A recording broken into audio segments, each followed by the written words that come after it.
We were reading the chapter plant kingdom और हम उसमें एल्गी के बारे में पढ़ रहे थे और हम ग्रीन एल्गी क्लोरोफाइसेई की बात कर चुके थे।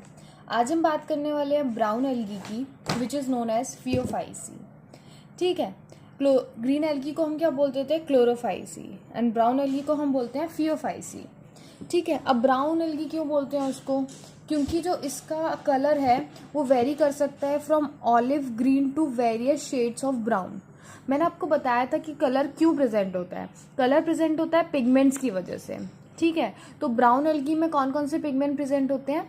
Xanthophyll and carotenoids, chlorophyll A and chlorophyll सी।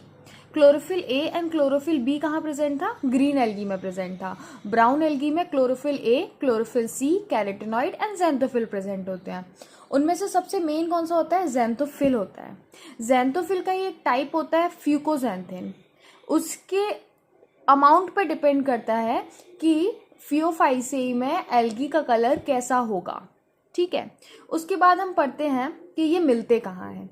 ये मिल सकते हैं फ्रेश वाटर में, विच इज़ वेरी रेयर, और ब्रैकिश वाटर में, मतलब मटमैला पानी जो होता है उसको हम बोलते हैं ब्रैकिश वाटर, और सॉल्ट वाटर में मिल सकते हैं, primary in the marine habits. उसके बाद बोल रहे हैं नेक्स्ट पॉइंट में कि प्रोटोप्लाज्म जो होता है इनका, प्रोटोप्लास्ट क्या होता है? न्यूक्लियस और क्लोरोप्लास्ट दोनों को मिला के प्रोटोप्लास्ट बोलते हैं।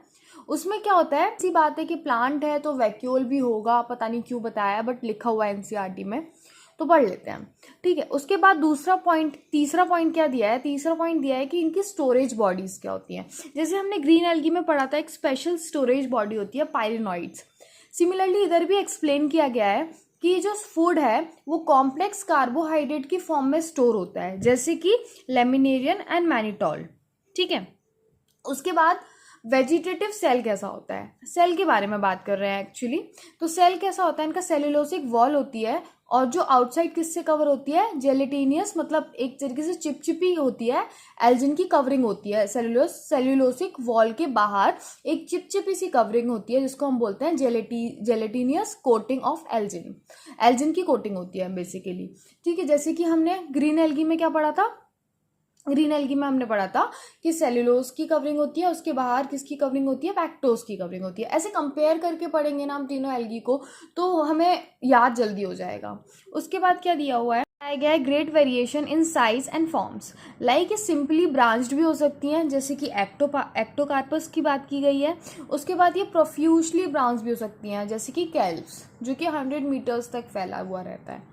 ठीक है, मैंने आपको बताया था क्या कि एल्गी में true leaf, true stem, true roots नहीं प्रेजेंट होते हैं। इनमें क्या होता है? Leaf like, stem like, root like structure present होते हैं। तो वही क्या होता है? रूट लाइक स्ट्रक्चर इसमें प्रेजेंट होता है, होल्ड फास्ट।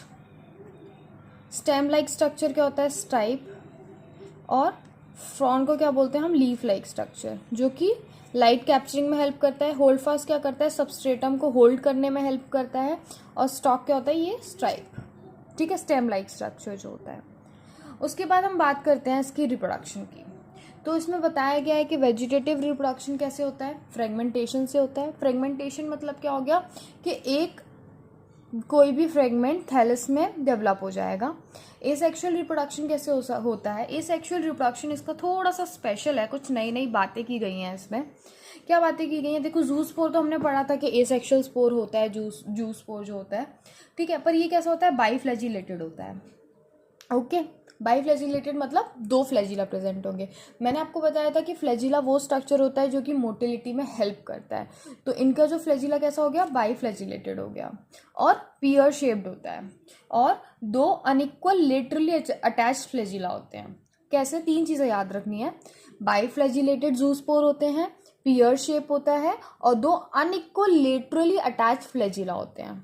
ठीक है, सेक्सुअल रिप्रोडक्शन वही कॉमन है कि आइसोगैमस हो सकता है, एनाइसोगैमस हो सकता है, ऊगैमस हो सकता है। आइसोगैमस वही कि मॉर्फोलॉजिकली सिमिलर गैमीट्स जो फ्यूज़ करेंगे। एनाइसोगैमस में मॉर्फोलॉजिकली डिसिमिलर गैमीट्स फ्यूज़ करेंगे। ऊगैमस में क्या होगा? फीमेल गैमीट जो होगा वो नॉन मोटाइल होगा, बड़ा होगा। मेल गैमीट कैसा होगा, छोटा होगा, मोटाइल होगा, वो फ्यूज़ करेंगे, उसको हम oogamous बोलते हैं। अब बोल रहे हैं कि फ्यूजन ऑफ गैमीट्स पानी में भी हो सकता है, तो हम उसको बोलेंगे एक्सटर्नल, और oogonia में भी हो सकता है, उसको हम बोल देंगे इंटरनल।